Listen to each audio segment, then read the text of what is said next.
घटना आहे उत्तर प्रदेशमधून। उत्तर प्रदेशच्या बिजनौरमध्ये होळी खेळत असताना 2 ग्रुपमध्ये हाणामारी झाल्याची धक्कादायक घटना समोर आली आहे।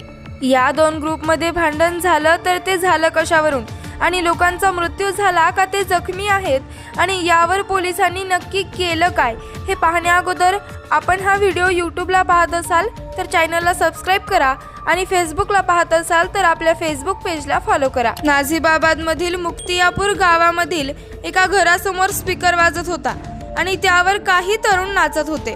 त्याच वेळी गाण्यावरून दोन्ही ग्रुपमध्ये वाद झाला। दोन्ही ग्रुपमध्ये हाणामारी झाली। दोन्ही बाजूंनी एकमेकांवर हल्ला केला, ज्यात अनेक जण गंभीर जखमी झाले आहेत, ज्यामध्ये काही लोकांचे प्राण थोडक्यात वाचले आहे। पोलिसांना घटनेची माहिती मिळताच पोलीस घटनास्थळी दाखल होऊन 10 ते 12 जणांवर गुन्हा दाखल केलेला आहे आणि जखमींना रुग्णालयात दाखल करण्यात आले आहे। बसपा सुप्रीमो मायावती यांनीही या प्रकरणी प्रतिक्रिया दिली आहे। मायावती यांनी या प्रकरणी सोशल मीडियावर प्रतिक्रिया दिली आहे।